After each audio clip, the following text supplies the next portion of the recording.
Action. What's up, people? Welcome to a brand new MMA Roasted podcast. We got a great show today. We got Ryan Spann joining us, who's on an 8-fight. Right on. The Weendawg is here. Greg Romero Wilson's here. It's going to be a great show. I want to thank Speedweed. Marijuana is legal in California. Get it delivered right to you. They got CBD oil. They got marijuana, THC sex lube. They got edibles. They got indica, sativa, vape pens. You name it, they'll take care of it. Just go to speedweed.com. Follow them at Speedweed. So we're starting a little late because of my day, right? So I was telling you, Greg. So last week we went to the park. Me and Greg went to the park, which was a lot of fun. We'll get into that in a second. Yeah. Me, you and my daughter. So today I'm like, so my wife's mom's in town. She's staying with us. It's just been like, I'm actually getting stuff done. It's like a whole different, lockdown now. I'm actually being effective. Yeah. Getting work done. It's like God sent. So I'm like, all right, let's take Viola to the park. That way she'll be tired out. And when we do a podcast, she'll take a nap. You know, it's hot out. There's things to do, running around. So I walk outside with my baby to put her in the car. And my neighbor across the street has a beautiful garden. She's older black woman, is holding a baby. And she's like, my dogs are running away, right? And they're like, fucking took off. Like, so now I hand my baby to the grandmother, and I fucking bolt down to get these two little Shih Tzus. And she's like, I got a naked baby. She's holding a baby. And I'm running around the fucking darting to get these two Shih Tzus, which were very easy to catch, by the way. They were just like, I scooped them both up, right? So now I get the Shih Tzus, and I go back to grandma, who's carrying a 2-year-old. And then I'm walking, and she's like, thank you so much. Like, how can I repay you? She trips and falls, fucking with a baby in her hand. A naked baby. Thank God this baby was pretty tough, but baby, wow! Baby's fucking screaming. Fucking, my kid's like in the car across the street with the grandma. I'm like, what more? Is there gonna be like a boulder that's gonna fucking, like, it's just like Indiana Jones, like the last. So that. You can never ask for a reward from somebody who just fell and ate shit with a baby in their hand. You know, you can't be like, can I have like $100? So now I'm carrying two Shih Tzus into her house, no mask or anything, you know, and a baby. So then I'm like, okay. So then we go to the park, right? So we go to the park, and these two little kids, these like 5-year-olds, are playing tennis, but not tennis, you know, like a little the badminton, fake whatever, yeah. So my daughter loves just getting the ball. You know, like she stands next to them, retrieves the ball for them, which is fine. And the mother goes, you know, we're worried about COVID, so you could keep that ball. So starts yelling at me. Hell yeah.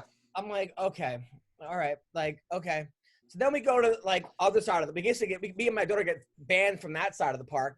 Then there's like a bunch of like little kids, like with long hair, blonde hair, all wearing Beatles shirts, right? And the parents are just like, I don't know, on acid. There's like 10 parents sitting there like, woo, right?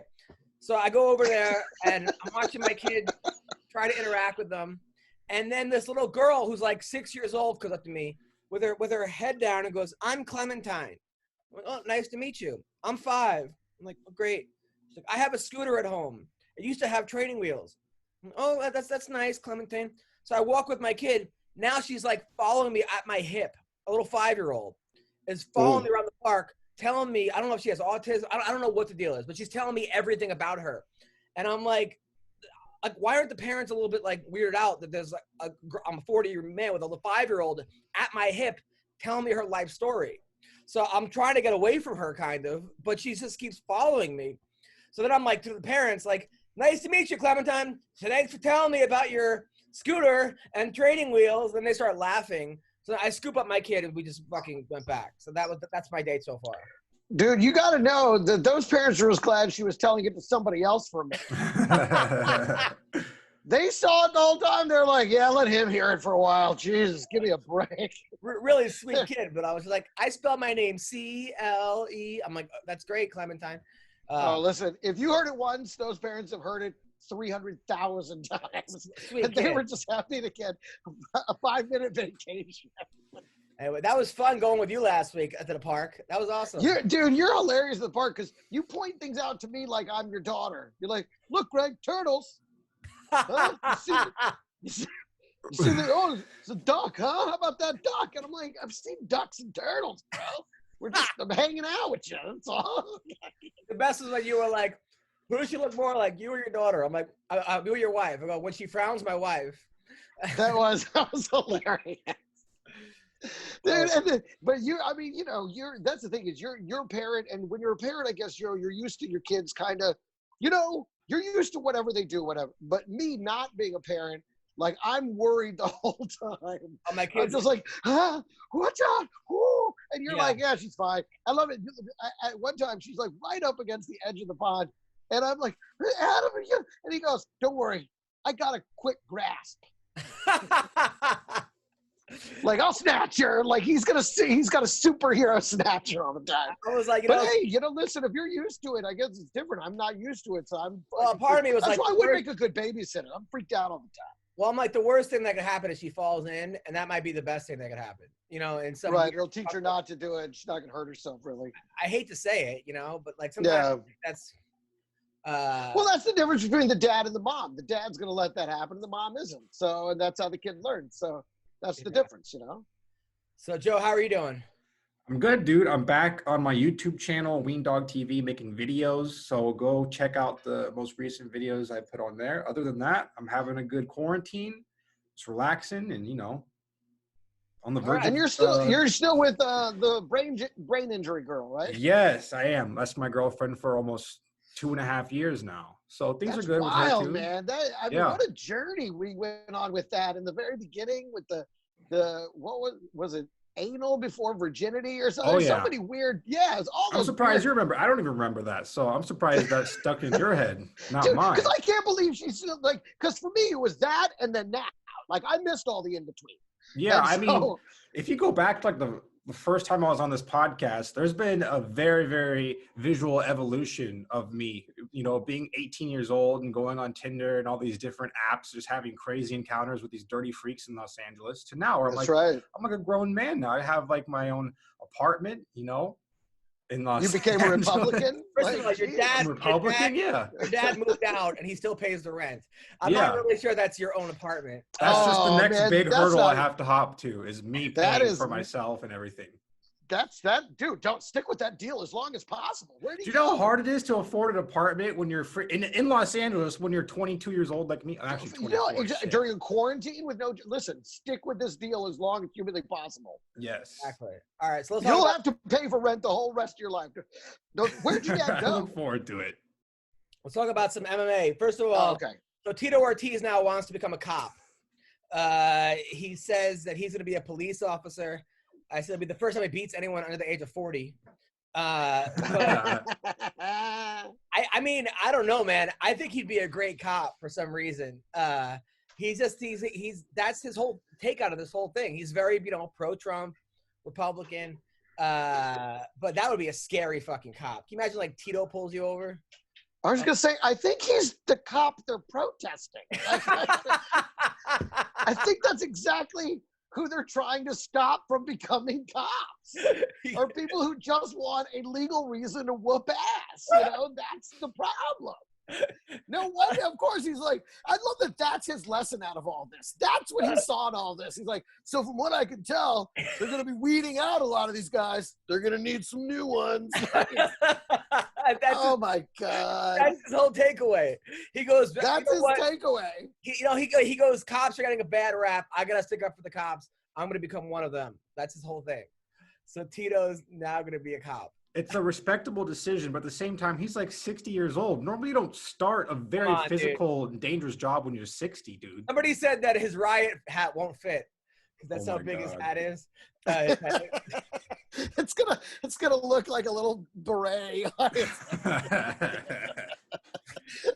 His riot gear is gonna look like a yarmulke. His cop car will be like one of those baseball relief pitcher things that drives around with a big helmet. Oh man. Well, listen. I think that's. Oh, gosh, all right. That's crazy. some news. Also, Fight Island, they named it in Abu Dhabi. So we got to go. Okay. Do you think this is actually where they originally were planning Fight Island, or do you think? Because I think they were actually trying to have Fight Island and realized that it was infrastructure-wise, it was just ridiculously too expensive. It's not even an island, I don't think, Fight Island. It's just like a place in Abu Dhabi. Yeah, that's what I'm saying. Is this the original plan? Because I'm wondering if they just fell back. To get like Ensenadas or some kind of Mexico deal, I think. Or yeah. Somebody said Epstein's Island was actually what they were trying to get, but I don't even know where that even is. That'd be dope. I'm sure Bill Clinton knows.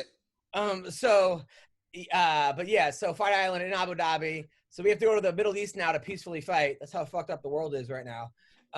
Is anybody kind of disappointed that it's not going to be on the beach? It's still going to be in like a stadium?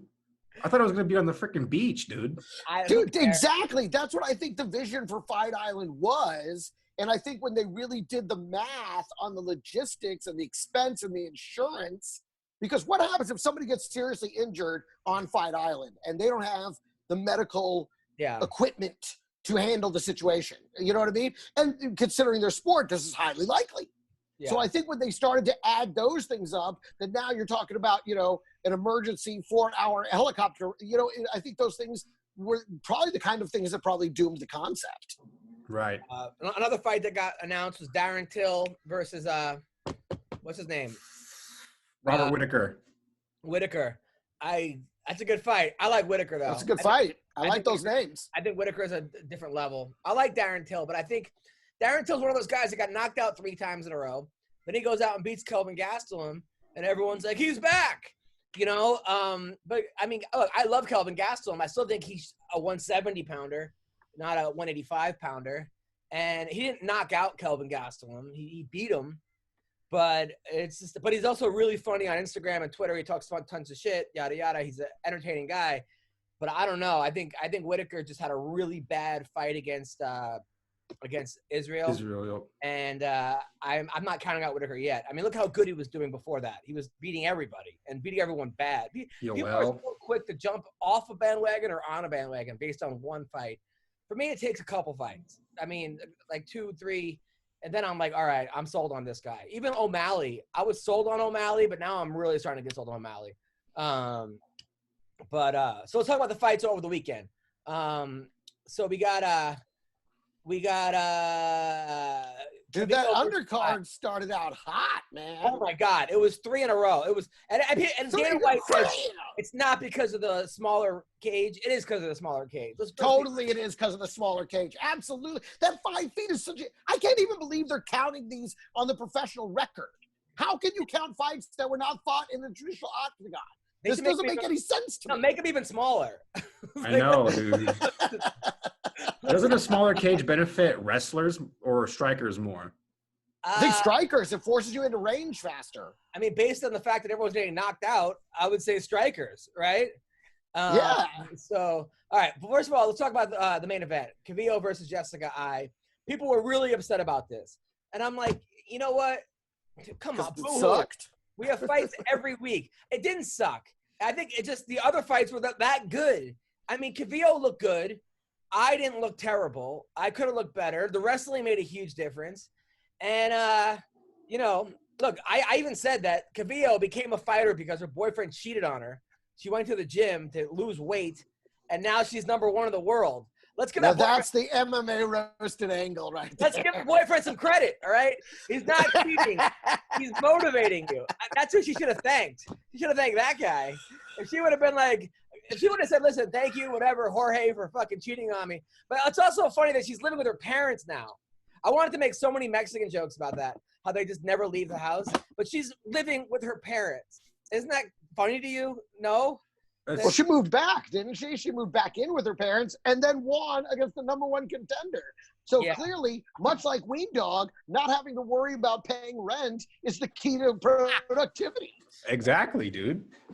Yes. Now, by the way, do you think that her living with her parent now her whole thing also was that Jessica I missed weight by 1/4 of a pound, right? According to Jessica I, she says no. She missed weight by 5, 6 pounds, but she held the towel. This is like the 4th fighter time in a row where a fighter has claimed another fighter held a towel while stepping on the scale. And because of that, it makes you seem like you're a lot lighter than you actually are. They got to figure something out with this. like make the towels electric or something, or like they can't do this. Like, What does Just see that them mean, held titties, to dude. towel? Explain that, held to so towel. you step on the scale, right? They put a towel in front of you so that people can't see you naked or whatever, and then you kind of lean on the towel. So you lean on it, and it takes weight off of you, and you could lose a pound or two. It's an old wrestling trick. It's a legitimate trick. Wow. I mean, I guess you got to ask whoever's holding the towel. They got to be in on it. Yeah, exactly. They got to feel that pressure. Hey, there he is. There's the man. Speaking of good-looking naked black men, Ryan Spann, thanks for getting dressed up for the interview. By the way, Oh, appreciate it. how are you, man? What's going on? Oh man, I'm good, man. How are you? I'm doing good, man. So you won. You're on an 8-fight winning streak. Woo! Fucking 8 fights, Nice. man. 8. That's a lot of fights. Wow. Oh man, y'all gonna blow my head up, man. Don't do that. You're gonna be naked by the end of this interview. Now, the last fight, you got us worried though. Yeah. I mean, cause you were tagging up Sam Alvey. You almost had him out in the first 30 seconds. You almost had a standing arm triangle. Yeah, no. But then in the third, you look kind of tired, and he was landing some shots. What was it? Was his chin surprise you? His stamina? Did you overlook him? Or you just get tired? What happened? It was about 3 things you listed. 1, his chin is surprising. 2, overlooked him, and 3, I got tired. So it was like a combination of those 3 things. You won, and it was a split decision. And I'm like, there's no way. I love Sam Alvey, but you couldn't have given him the first 2 rounds. I mean, I don't see how that happened. I think it was because everyone was like, he just people couldn't believe he was still there. That's what I was thinking. Yeah, it was more like a moral victory, so they kind of gave it to him. Yeah, now, I don't see that. Now, where did you grow up? I grew up a combination between Beaumont, Texas, and Memphis, Tennessee. By the way, because I went looking up stuff of you. You're like a mystery, man. There's not one interview. There's not one interview with you. Nothing about your background. I mean, I went deep. I went on Google. I went 9 pages. I found nothing about you. Like, yeah, you probably seen like a bunch of old white dudes. So. Seriously, like, did you play sports in high school? Yes, I played football for 2 years. I ran track my senior year. And when did you get into fighting? I've been training since I was a baby. So that's why it's funny. I don't know if you noticed that I like a lot of stuff when you have your daughter in the room and stuff. Yeah. So I started when I was 18 months and kind of just been going. Yeah. Wow. That's now what got you into professional fighting?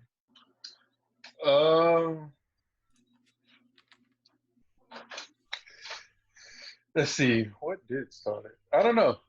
I just kind of, my brother was a boxer and he brought it back to me. Well, he got me started in everything. He's the reason I started so young. And he was just, I think we started boxing in 2004. He was in Iraq and he came back on leave. And thanks to, here, I don't need it. Here, thank you. And I think it was like 2004 because my nephew was born. He came back on leave. And when he came back, he brought back boxing. And so when he left again, came back, he got an honorable discharge because he was boxing on the All-Army team. And he got an invite to do that. And so when he came back, I started like boxing full time, and he was just so good. They didn't know my name. They was just like Sean Cole's little brother, and so nobody really knew who I was. So I every time I go, they'd be like, "Where's your brother? Where's your brother?" And I was like, "Well, he's at work. I'm here though." And it got to a point where I kind of stumbled into a MMA gym somehow, and also, due to my brother, he worked at the prison, so he would do jiu-jitsu for like combat stuff, you know. And one day, he took me with him, and he was like, he would always ask me, "Hey, you want to go roll? You want to go roll?" And I was like, "No, I don't even know what that is. I'm not doing that." And one day my mom wanted me to paint the house. So I knew in order for me to get out of it, I had to do something with my brother. And she would let me go. so he asked me, did I want to go roll? I was like, yeah, I'll go. And I started rolling at this college, and they invited me to the main gym. And so I took that as an opportunity to do something different than my brother. And I loved it. He didn't really like it. He didn't like the grappling aspect of it and stuff. He's a pure boxer. So I started doing that, and that's what kind of got me started. And that was in 2009, 2010. Wow. I started MMA, yeah. And now here you are, 11 years later, ranked 13 in the world. I mean, that's amazing. All to get out of painting. I still had to paint. I still had to do it when I got back. That's amazing. I watched some of your fights last night. Your knockout over Nogueira, that was in Brazil. Yeah. And they were all booing you. Everybody was booing you. And I mean, that must have been, was that like one of the highlights of your life? That must have been so surreal. Yeah, it was. It was real. The funny thing about it is, at the weigh-ins, this was our second fight in a row in Brazil. And at the weigh-ins, you know, my brother's always with me, and he was like, I think I stuck up a finger and did this, like, shh, right? And he was like, man, what you do that for, man? They was cheering for you. Why, you know, they liked you. Why did you do that? And I was like, really? What are you talking about? You know, because once I did that, they started booing and like got even louder. And he was like, man, they liked you. And I was like, what are you talking about? He's like, they was cheering for you. They were saying your name. They were saying Superman. I was like, they what? And so my other guy, Brian Hall, was there. He was in the crowd watching, and he was recording it. And I was like, man, what are you talking about? He was saying my name. And Brian was like, no, I don't think so. My brother's like, no, man, they were saying Superman. And so when we watched it back, they were saying, who about my head up? And I was like, bro, they weren't saying my name. They were saying I was going to die.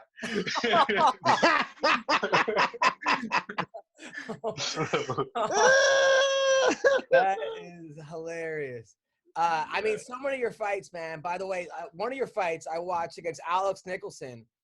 That fight might have been one of my. He hit you, and he hit so hard. This dude, I know Alex. Yeah. He looks like a young Mark Coleman. I mean, just like boom, and everyone was like, "It's over, it's over," and all of a sudden, you just came back. I mean, your eyes were like at the back of your head. He kept punching you. You just got up. You hit him once. That might have been one of the best. It was like a Rocky. That was amazing. It was crazy. He made me mad. So once I got to thank that referee because he was willing to let me die. And I appreciate that because I needed that. Because goodness, he let me take a beating. But he kept hitting me in the back of the head throughout the whole fight. And like every time he was just pounding on me, he was just hitting me in the back of the head. And it basically got to the point where I was just getting mad. And when I finally got mad enough to get up, you know, screaming at my coach, my coach was screaming at me. And in my mind, he was screaming, get the F up. And I was like, man, all right, well, I probably need to get up then. Turns out he wasn't saying it like that. But the way my training went, my trainings for that entire camp pretty much went just like that. So me get beat up for a little while and get up and then win. And he basically hit me in the back of the head so much, I was like, all right, well, now I'm mad. And nobody's going to do anything about it, so I might as well get up and do something. And so I got up and knocked him out. And I remember when the referee came, he was grabbing my arm, and I was just so pissed. And I felt him touch my arm, and I was like, all right, let's get a couple more shots in. Yeah, I was pretty mad. No, it was crazy. Like, and then your fight against Devin Clark, Bisping and them were talking all this shit about what you need to do and this and that, and you did the exact opposite of what they said. They were like, and then they were like, well, I guess I stand corrected. It's a lot easier for me to say that from out here. Like, I never saw announcers just about face. That was crazy. Yeah, because at one point it was so funny because he was like, thanks for making me look stupid. And in my mind, I'm like, I didn't have to try that hard. Yeah. I mean, so many. And then there was one fight I watched where I think it was on the Contender where the guy tapped and the ref was all the way on the other side of the cage, and you had to hold him Yeah. just to show the ref he was tapping. Yeah. That was I fought Emiliano Sordi. Yeah. 26 seconds, and I finished him. And like I knew when he tapped me, because it was at a moment where I was like, I couldn't believe it, and I was like, oh man, I just won. And then I looked at the ref, and the ref was still on the other side, and I was like, all right, well, here we go again. Because there's another fight, I think it's on YouTube somewhere, where I had to let the dude go because he went to sleep, and the referee didn't see him go, and so I had to hold him and let him go. Basically, I held him long enough to know once I let him go, he'll still be out when I let him go, and I figured I was gonna have to do it then too. That's a dangerous game, right? Yeah. I've gotten so good at choking though. I'm comfortable with it. I understand what a referee's position is and all that good stuff. So if he's not in position, that's fine with me. I'll just let you go when I need to. Wow. Nah, man, you're and then there was one fight. I mean, that uppercut you hit on Little Nog was like, yeah, that was That was insane. nasty. Yeah. Yeah, man. I mean, you're in a really good spot. What do you think you have to do? How many fights away do you think you are from getting a title shot?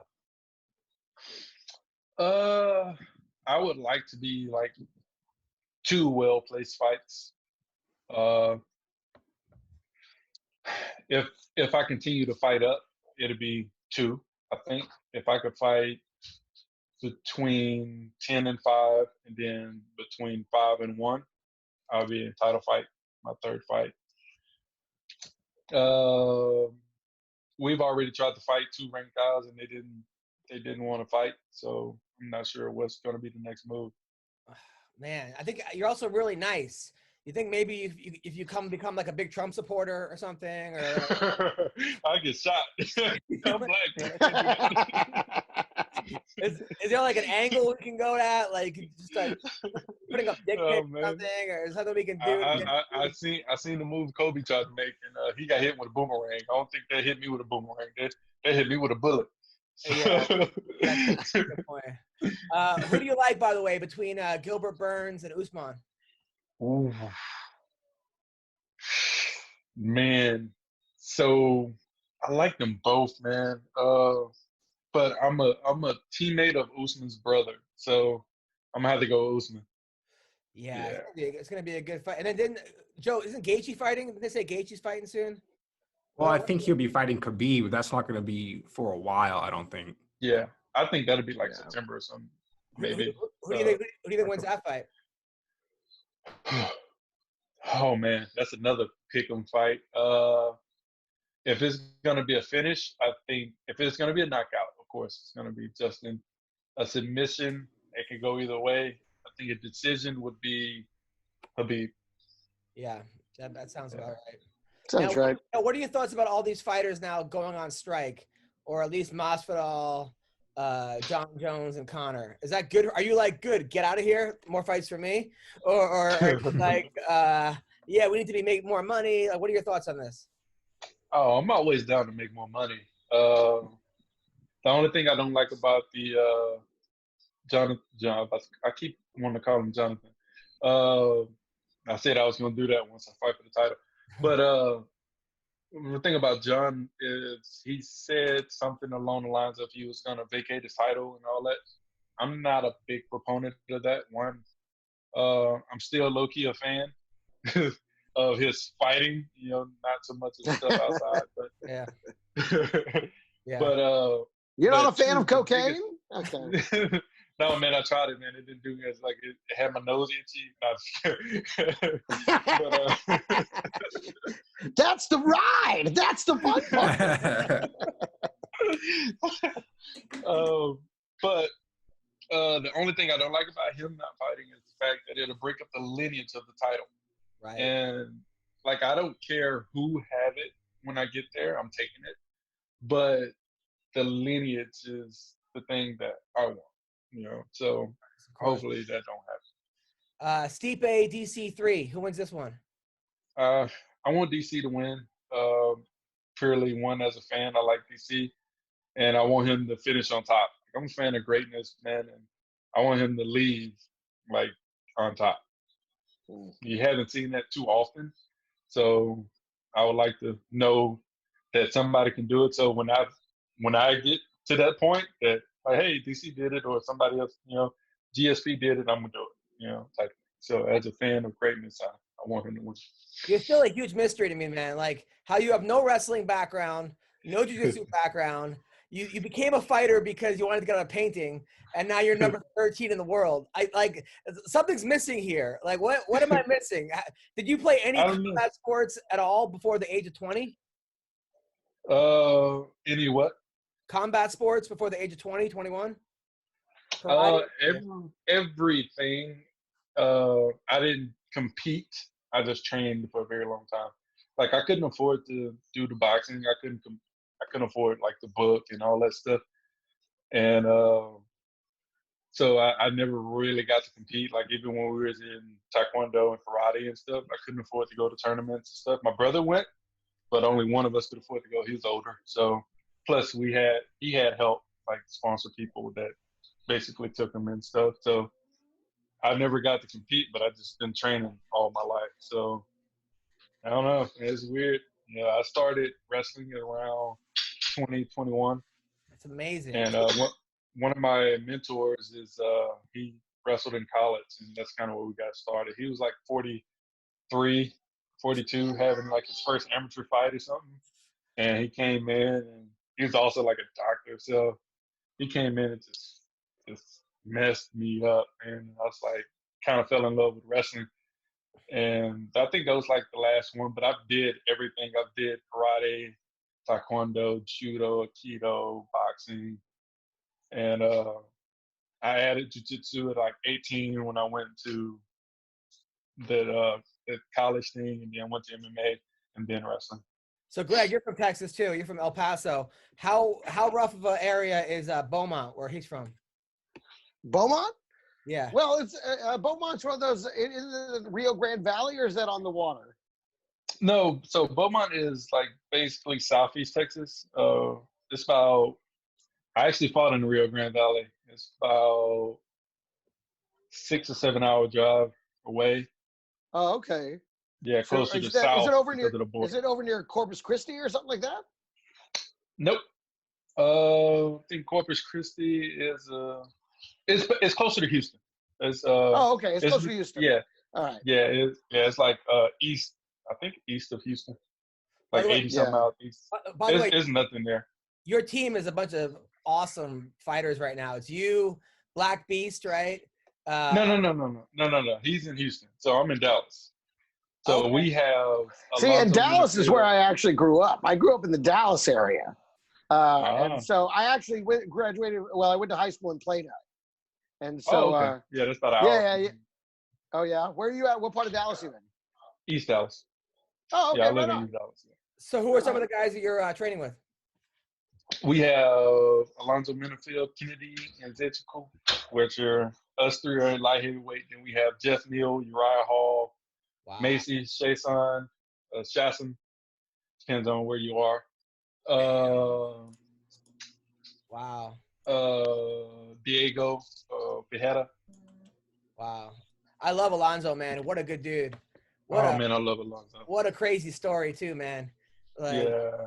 Like from where, I mean, he's a guy that went to like 15 different juvenile detention centers and group homes. Mm-hmm. And he got taken in by this Christian family, African family, who basically it's like The Blind Side, except they want no credit. And like a black family took him in, not even a white family, and they took him in. Him and his brother. All they wanted to do was, and then the guy made college football.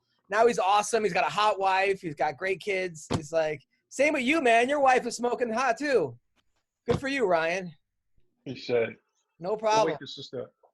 Hey, Ryan, let me ask you something. Earlier in the interview, I swear I heard you say that you started training at 18 months. Did I hear that wrong? Did you say you were a baby and you were already training? Yes. You did say that. That is what you said. Yeah. Okay, explain that to me because I'm trying to visualize it, and I'm like, man, that is. How do you, little baby? You know, did they give you a little baby's first punching bag, or what went down, man? So we were living in Memphis. My brother is 10 years older than me. So my mom worked 2 jobs. And when she was working and whatever, my brother wanted to, if I'm not mistaken, I think my brother wanted to box and they didn't have boxing because I think his biological dad was a boxer and his uncle. And so he wanted to box and they didn't have boxing. So we went to either Keto or Taekwondo. And so I would go with him because basically that was like our babysitter. So Yeah. it got to the point where I was just basically trying to do what they were doing and kind of took me in and they were showing me stuff and all that. Yeah. Were you sparring other 18-month kids or no? Nah, man, look, I was the baddest mofo south for 3 years old, man. Your poor Pooh Bear must have just taken a beating. I can only imagine. Oh, man, we had Ninja Turtles and Power Rangers, man. So yeah. Man, you were choking out them Power Rangers, weren't you? They wasn't ready, man. Oh, so Ryan, where can people find you on Instagram or Twitter? I think it's Superman_Spann. Well, listen, man, it's an honor having you on the show. Don't forget about us when you're the champion, please. Hey, man, look, I'm trying to be where y'all at right now, man. You got like verified on Twitter and stuff. I don't have that, so. Huge fan, man. Hopefully next time you'll have a shirt on. Listen. Yeah, I couldn't go full naked, man, because it'd be dark. So of course. Yeah. Your penis would actually go. It would actually hit Greg's box up there. His penis would exactly. I don't do the interview like this. I'd be all.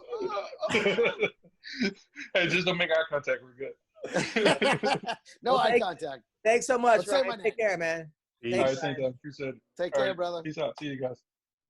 I like Ryan Spann. What a great guy. What a great guy, and so realistic. It's so funny in the era immediately after Conor, it felt like everybody was trying to be bombastic, trying to call out the top, trying to demand a shot right now. And now you see a guy who's like, I probably need 2 more big wins. And then, yes, I deserve a title shot. And that's exactly what I was thinking realistically in my mind. I was like, he needs 2 big wins, and then you have to give him the title shot. And I thought that was very realistic and humble. It's also his calmness is probably the scariest thing. Like, imagine having to fight a guy that calm. Yeah. No, absolutely. He's so comfortable with the knowledge. And that was when he said he started training at 18 months, you just went right past it. I'm like, okay, wait a minute. Did he just say he was training as a baby? I know, you're right. I kind of figured that's what he meant, but then I was like, I should have delved into it. I'm really happy. I thought maybe he started training when his daughter was 18 months. I thought maybe that was the clarification. Like, I missed some little part of it. And then it was like, no, he started training when he was 1.5 years old. But I still am kind of puzzled as to how he got so good with the limited access. Like, he wasn't like a kid that was 3-time All-American wrestler that went to MMA. I mean, he's a guy that was like, my brother's a boxer and I'll go to the gym, and that's how athletic and good he is, and how driven. Well, and I think he probably had to wrestle a lot with his brother. Like you said, his brother was 10 years older, and whenever there's that kind of disparity, it's Khabib with the bear. Yeah. I mean, you're having to learn to overcome something so substantially larger than you that when you get down to working against guys your own size, it becomes, a lot easier. And his brother's in Iraq too. How cool is that? Like, that's awesome. I don't know if cool is the word for it. Not cool. I mean, it's certainly, it's admirable. It's certainly admirable. That's a better word. These guys are just good people. Because what happened was, I think cool. Burning Man is cool. Well, what happened was, it's not admirable. Well, what happened was recently, because I say, hey, I'm doing the shows every Friday. And he tweeted out, oh, shit, I missed this one. When's the next one? And I was like, oh, it's next Friday. My Zoom shows. And I'm like, this guy's going out of his way to watch my fucking show. Get him on the podcast. Like, you know, like he's just obviously like, what a down to earth, what a real human being. I love fucking guys like that, man. Just like, you know, just I hope he becomes champion. All right, let's talk about some more fights that happened. So now Caitlin Chukagian called out Calvillo. Look, I like that fight. It's hard when like Valentina just ran through everybody. You know, like when there's such a big like Valentina like destroyed Jessica Ai, destroyed Caitlin Chukagian. It's hard to get excited about like the 2 and 3 people. You know, like it's same with Nunes. You know, like obviously I like those fights. I wish I want to see Khabib versus Chukagian. I mean versus Valentina. I think she's next in line. Mm-hmm. Right? I agree. Yeah, but it's almost next in line by default. You know. Yep. And this is why I don't think. I mean, there's only 2 female fighters that can headline, and it's Shevchenko and Nunes, and the rest. I mean, they shouldn't be headliner fights. Well, because they're not headliner fights. True. It's not true. The girl. We got Weili Zhang. Weili Zhang, and I want to see Weili Zhang versus Tatiana Suarez. That's the fight I think to make. But I also think that but Khabib is also like 10-1. 11-1. I'm saying if she loses to Caitlin, I understand why Caitlin wants this fight because she wins this fight, she gets another title shot, and of course Caitlin thinks that like she could do better, and of course I'm sure she can. I just want to see Khabib next because I think it'll be a good fight, and I'd be entertained. I'll tell you who looked really good was that guy Martin Vettori, the Italian guy. Ooh, he was a man on a mission, and he looked bad. I mean, he's a bad man. He's where his size and his power and his mental game is very strong. I'm scared of that guy. That guy scares me. It's like he was pissed at all the Columbus statues being torn down this week. On fucking Carl Robinson. Holy shit! Because Carl Robinson, Ryan Spann, the guy we just talked to. Now what happened was he lost to him 10 fights ago. Then went to the LFA, won 3 fights, then got to the UFC and won 8 fights. So I mean, or won 5 fights. He's on an 8-fight winning streak. So Carl Robinson's a good fighter, and for Martin Vettori to just run through him, ran through him, and I think for me, well, and it was a lot of pent up rage for him too. You know, they say you're supposed to leave the emotion out of this, but it sounds like for some guys, the emotion is a big part of the game. 1,000%. Well, like also, I was happy for Charles Rosa. He got a win. It seems like a lot of these guys who are losing are just staying in Vegas. I don't even know if they're even leaving the locker room, but they're fighting like a week later. I know. They're like, it's the same fighters every card. Even the next card, we have Roosevelt Roberts is fighting Jim Miller, and Roosevelt Roberts just fought like 4 days ago. Like, are these people even like? They're not even leaving the arena. They're just coming back. They're just turning around and walking right back to the cage. But Charles Rose is a guy who went to Florida to become a chef, and he lived across from American Top Team, and he went there to just lose weight, and now he's in the UFC and he's killing it. It's just freaking crazy, right? I mean, how many guys move to Florida? But I think this is also a testament about how thin they make, again, because they have so many fight nights, so many UFCs, so many cards, that you wind up with again, I've talked about, I think it's a watered down product. I don't know. It's a crazy sport. I mean, how many guys like move to Florida and live across the street from the Lakers and then all of a sudden join the team in a week? It's just, that doesn't happen. I think that makes my point more than your point. I'll tell you. You're right. You shouldn't be able to live across the street from the Lakers and then the next week, like, hey, I'm just like you, bro. That's like that one guy that flyers for your show, and then he does one open mic and he's like, I'm just like you now. I'm a comedian just like you. No, you're not. No, you're not. No, the worst is when a comic drops in on the same show and they go, he opened for Chris Rock. I'm like, no, he didn't. Like, Chris Rock came to the comedy club, went on, and you went on 5 times before, and you didn't open for Chris Rock. Exactly, but they do it all the time. Exactly. All the time. All right. So, how about Andre Feely sweeping back in out of nowhere, man? And what was funny was in the beginning of that fight, you know, that Jordan guy, I was like, man, I don't know if Feely's in trouble. And then Feely just decided, nah, I'm gonna win. And just showed once he decided to show what he could do, it became really impressive. No, he came from behind harder than Lance Bass. He was. By the way, I tweeted that joke. By the way, Joe Rogan said that joke of mine like 6 years ago on a Fox broadcast and got like people wanted him boycotted for that. He's like, my friend Adam, comedian, said he comes from behind more than Lance Bass, and everybody, people were like, fire Joe Rogan, and then Rogan had me on his podcast a week later to talk about it. Which, by the way, I didn't even know what it was at the time. It was like when Rogan's podcast first became big. And I got so stoned on that podcast, like the beginning, because Rogan's like, hey, I smoke some weed. I'm like, sure, why not? I didn't know where the fuck I was. And then I drank this coffee, this bulletproof coffee. I'm higher than fuck. And he starts like kind of confronting me like, some of these jokes you make. And I'm like, I'm thinking that this is like an intervention. And there's going to be like 75 fighters outside waiting to come in and just confront me. That's how fucking paranoid I was. So if I do it over again, I would do it much differently. I'll tell you who looked really good. It was Maria Agapova. Oh, yeah. That girl. Yeah. Oh, she reminded me of when Johanna, whatever, when we first saw her and she had that aggression and those fists were just fucking, and that girl, when she started that fight, I looked at my wife and I go, oh, this girl fights like it's a street fight. Like, she ain't waiting, she ain't sizing up, she is coming after you and trying to knock you out like you just grabbed her boyfriend's dick. And her interview afterward was like, her eyes were popping out of her head. Like, I even said she's on bath salts. And what's his name? That kid from Kentucky. Who's that kid that wants camo shorts? Bryce Mitchell. Bryce Mitchell wrote, haha, when he's laughing at you being on bath salts, you're fucking out of your mind. When Bryce Mitchell's like, this person's got fucking. But she's gonna be tough to beat. She lost to Tracy Cortez, and Tracy Cortez might be the hottest women in MMA, like in all of them. She came to my show, and I was like, whoa, this is a smoke show right here. Like, damn. And she beat her. Like the UFC's slipping on Tracy Cortez. I mean, because she is a hottie. And she could fight if she beat that girl. Oh, yeah.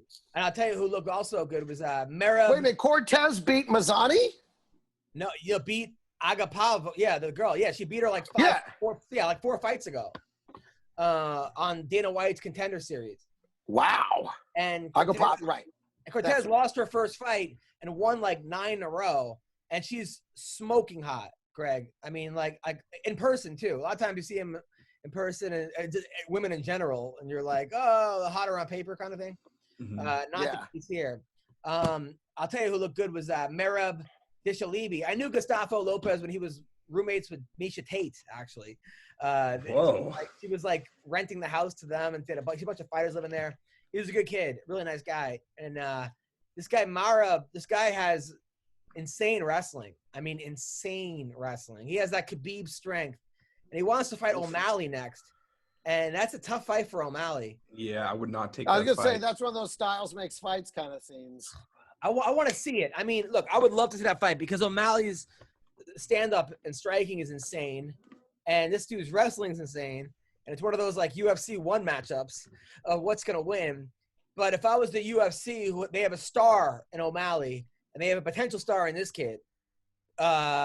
So I would keep them away from each other for at least a while because what are you going to do? I mean, both of them aren't ranked right now, and you're just going to possibly fuck up one of them, right? At the same time, if you want to make the best fights, and that's a fan's fight right there, Yeah. I would love to see it. Me too. That's a great fight. Julia Avila beat Gina Mazzani. That was rough to watch. I like Gina. And Tyson Nam won, and Tyson keeps asking me to roast him. He's like, when are you going to roast me? When are you going to roast me? Well, now I got to, like, research the guy because I don't really know much about him.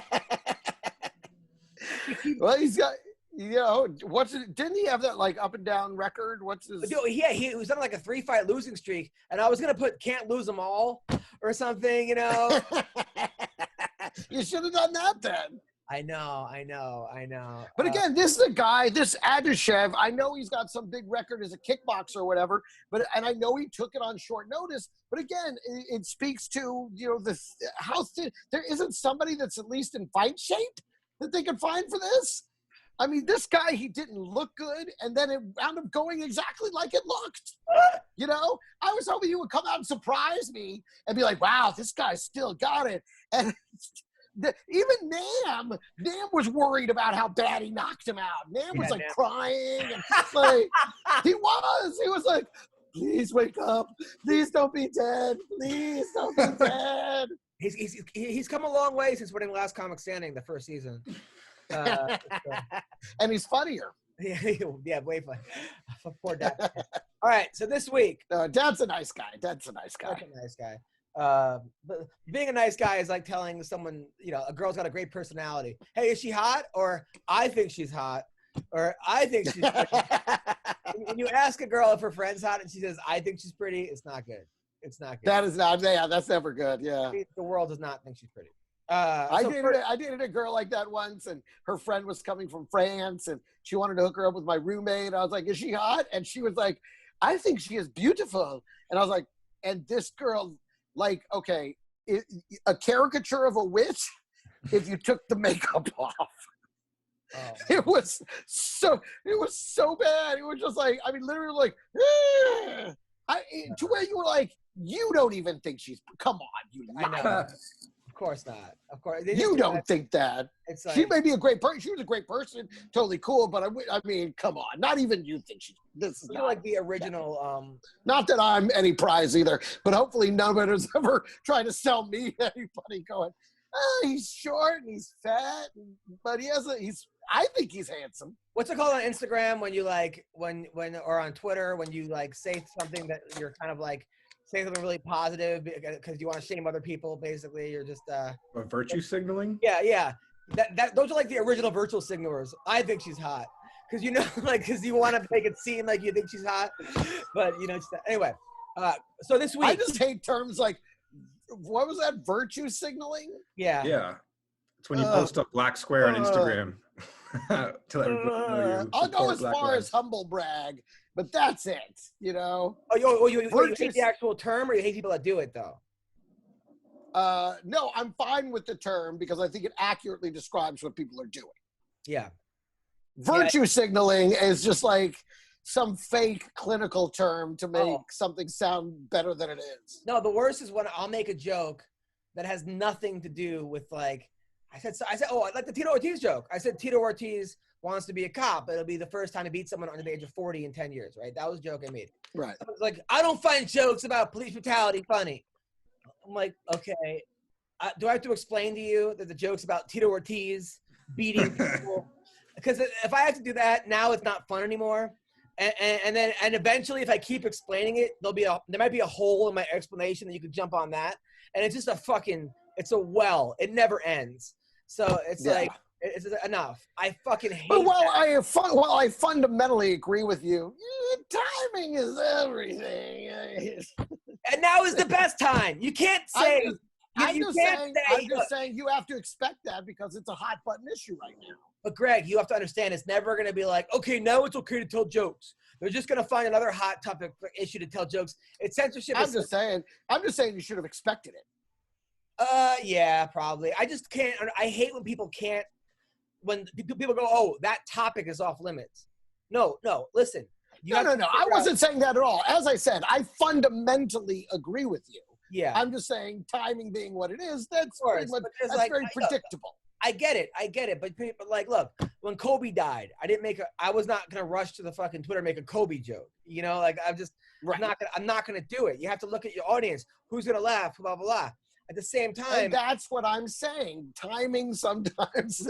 This is what's know. But at the same time, you could figure out a way to make a joke about a subject where the victim isn't Kobe Bryant or his family. It's something else. You know what I'm saying? Like the joke was about Tito Ortiz beating up people that are past their prime. It wasn't about police brutality. You know, like that's sort of. People can't determine who the joke's about. They just look at the entire, like, I don't find jokes about rape funny. I'm not making a rape joke. I'm making, like when I said, like, back when the War Machine was going on. I had all these War Machine jokes. You know, I don't think it's funny to mess around. Like, just figure out who the fucking joke's about, okay? All right, whatever. Curtis Blades versus Volkov. That's a great card. Yes. Hold on one second, if I may, really quickly, Adam. Curtis Blades, motherfucker! Woo! So Curtis Blades versus A1 from day one. A1 from day one. It's like when like the looting was happening, and I was making looting jokes. Like they went into Best Buy, and the Genius Bar told them to come back in an hour. Like it wasn't about. I'm not making. All right. Anyway, so Blades versus Volkov. I like Blades in this. I like Blades. Yeah, me too. I think that Volkov didn't look very good against Greg Hardy, and I think Blades is just a step above. Blades consistently I think Blades has been surprising everybody from the very beginning. I think unless you have Ngannou's power, Blades will beat you. It seems like that's the only thing he can't beat is Ngannou. Ngannou sneezes and he fucking falls down. But for some reason, everybody else he can beat. Shane Burgos versus Emmett. It's a tough one. I think Burgos is going to win. By the way, just so you know, Jack Jr. hits me up. He knows nothing about MMA. And he goes, "Who do you have this week?" I go, "Who's fighting?" Because I'm not gonna do the fucking work for you. Just give me the card. I hate when I'm like, I had to go research the card now. But you're my friend, so I'm like, tell me who's fighting. And he gives me, he screenshots it, and I go A, B, C, D. Within 2 seconds, he hits a parlay, all of them last week. A fucking 5-5 parlay. Yeah, of course. Like, so he actually threw me $50 because he made like 5. That's good. See, you know what? He's a good guy that way. That was very smart because that would not have hit if you bet for yourself. No, 1,000%. But I would have overthought it. Like, I would have who should I bet? And then I would have talked myself out of it. Or I would have been like, well. And you would have missed by one fight. You would have fucked yourself on one fight where you would have initially thought to go the other way because that's what you do every time. What happened to me on this card this past weekend? I had Jessica I in every single one of my parlay picks. And when it came to that fight in like the third round, when she got taken down, I just like walked out of the house. I'm like, I'm done betting on UFC fights forever. It's not working out. Yeah, right. You're gonna bet first sport to bet on. All right. So Raquel Pennington versus Marion Reneau. This is a tough one to score because Raquel Pennington's also somebody who just can't seem to beat like the best ones, but everybody else. Marion is like this smoking hot school teacher, and you got to wonder, has COVID helped her? Because she's not in school the last 3 months. She's been probably training, right? That's a good point. But who's she training with? Because you can't go to the gyms aren't open. So yeah, I don't know. And it seems like I don't know about this one. Raquel and Tisha are in love.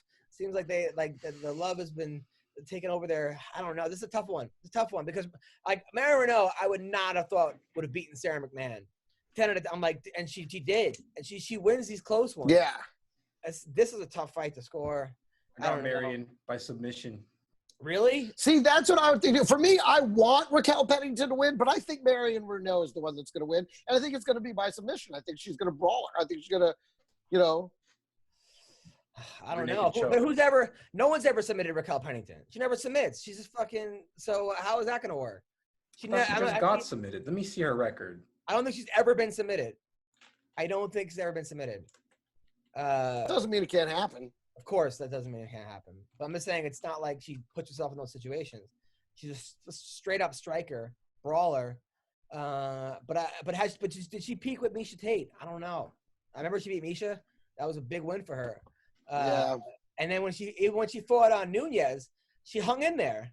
I mean, she got the shit beaten out of her, but hung in there. that was tough. All right, she was submitted by Kaz Ngannou. Raquel Pennington, I've always liked her. I think she's great. Like 80. That was 8 years ago in 2012. Okay, so let's not.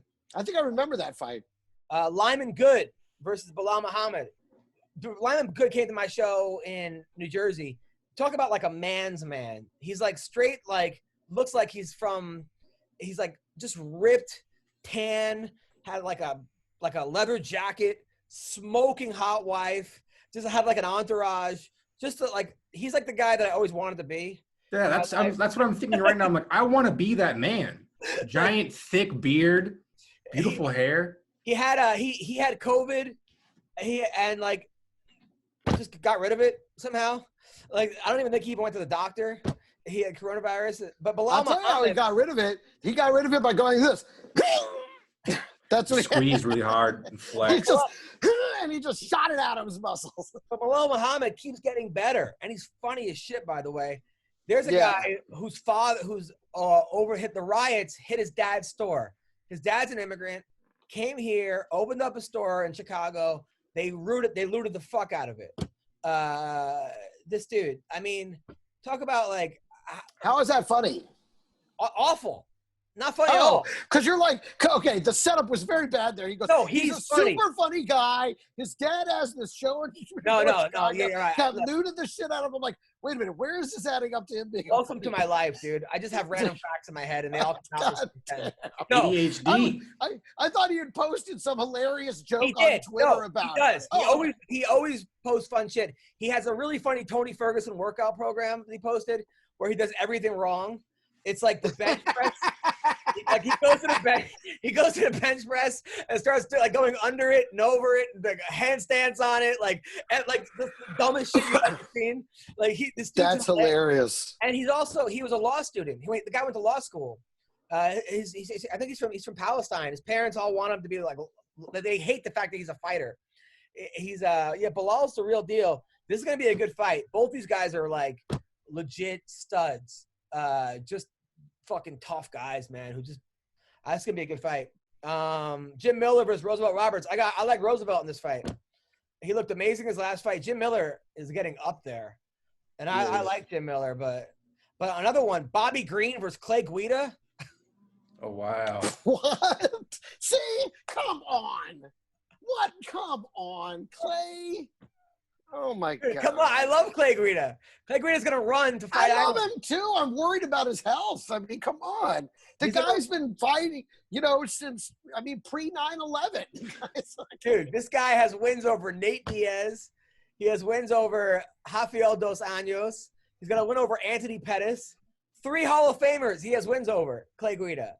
You realize none in the last decade. I'm telling you, here's what I think's wrong with Clay Guida. He comes out with his brother, who's like 700 pounds at this point, who before every fight punches him in the face, and I think he starts out fucking dazed. He starts out seeing stars. He's half concussed already. Yeah, like as long as that doesn't happen, I think Clay's gonna win. Bobby Green talks so much shit during these fights. I can't wait for this fight because you're gonna hear, especially with like no audience. Bobby Green, he has more like curses per minute than any fighter out there. Usually he talks shit and then gets knocked out like lately. But everyone says like in the actual gym, Bobby Green's the best. He's a beast. Listen, I love Clay Guida. I've always been a fan of his. It's one of those like, is it safe still? I don't know. I won't worry about. But he's fighting Bobby Green's no fucking spring chicken either, though. Bobby Green's been around just as long as Clay. Yeah. So again, this is a fight that just shouldn't happen. I mean, this is the senior circuit. They're gonna have a bare knuckle fight next week. All right. So Keisha Torres is fighting Brianna Van Buren. There you go. Who is I like how Tisha and her girlfriend are on the same card. That's pretty awesome. I love Tisha. She came to my Zoom comedy show. Tisha Torres never laughs. She's been to like 10 of my shows, straight face, and at the end, will like DM me going, "You're the best. I had so much fun." Like, that was hilarious. I mean, Jeff Rose used to be like, "You having fun? Tell your face." If there was ever like a person that should be said to, it was Tisha Torres. But that's just her. She's got resting bitch face. I love Tisha. I hope she wins this fight. Courtney Casey, who fought 2 weeks ago, is fighting Jillian Robertson, who she left her gym, I think American Top Team, to train with Dean Thomas. Talk about a smoke show. You want to follow a hottie on Instagram? Follow Jillian Robertson. Courtney Casey is also beautiful. She played soccer in college. She's with Drakkar Klose. Good thing. Coming off a big submission. This could be a good fight because Jillian was on a roll. Isn't she tall? Courtney Casey looks really tall. She's the one that gave Felice Herrig the finger in the middle of the fight. They gave her yeah. She's fucking psycho, both of them. Also, Frank Camacho, who's another guy who's just a stand-up fighting. He's fighting Matt the Steamroller Frivola. who trains out of Long Island. The Steamroller Frivola. It's kind of a cool nickname, right? And then I like it. my man Max Roshko, who's hilarious, good dude, who he was a guy that was like depressed, on drugs, all kinds of fucking problems. Went to North Carolina, killed it as a wrestler. I think he caught his stepdad beating his mom, so he threw him out of a window or like some crazy. I'm butchering the story, but he had some terrible background, and he got called up to the UFC this week. He's undefeated, and he's a black belt, and he's a guy. People, if you look out for this dude, he's really, really. Who is he? Which one? Max Roschoff. He's fighting Austin Hubbard, and he's really good. He's really, really good. Oh, this says Joe Selecki. Yeah, that's wrong. Max got the call yesterday. And then okay. So Joe had to drop out, so they replaced him. And then a fight that I'm really interested in is Lauren Murphy, who's another girl that was, remember her? She was like, her dad died in a plane accident. She was a heroin addict, lost custody of her kid, got custody back, went to like train with her daughter. Now she's like ranked number 3 in the world. She's awesome. Is fighting Roxanne Modafferi, who's won like 10 out of her last 11 fights after losing like 7 in a row, who couldn't be nicer. This is going to be a good fight. This should be an interesting fight because Roxanne just beat the girl from, she was like a 10-1 underdog. Yeah. I think Roxanne is on the swing back up. It should be a good fight. Let's see if she can keep it rolling against Lauren, who's very tough. So yeah, it should be. I think that could be going to be a great fight. It's going to be a great fight. And Roxanne's one of those fighters that's so awkward that it's kind of like a Stan Alvey that it's hard to train for her. It's like everything's in slow motion, but it's like effective slow motion. Super cool. I remember Roxanne came to my comedy show and said she loved it, but didn't get half the jokes. I'm not sure that Roxanne isn't an alien, but if it came down that like they put like a girl, doesn't she remind you of that girl from Small Wonder, like Vicky the Robot? If anybody, right. But she's just like sort of as a human, but not. Like just something very strange about Roxanne. And Lauren's cool. Like she came to my show and I go, who likes it in the face? She raised her hand. I go, who has implants? She raised her hand. She's kind of a hardcore, dirty, fun girl. Like a down low party girl. Like she's one of those girls that has so many issues that like when she blows you, your dick's gonna be drained. Like you're gonna have nothing left. Some hardcore MILF. I'm not sure. All right. So anyway, listen. You've never had a girl like that starts crying during sex, and just like chanting some crazy shit, and just fucking like fuck me and punch me in the face and just yelling all kinds of stuff. You never had that, Greg? Nah, not really. I mean, crying, yes, but that's usually once the lights go. Joe, you ever had a girl just a fucking like? I'm telling you, girls that were like ex-drug addicts are usually amazing in bed. No, I've definitely had some psychos that, I mean, watching the pendulum swing moment to moment from like, why would you do that? Oh, I love this song. Like, it's just like, oh my God. How many faces do you have?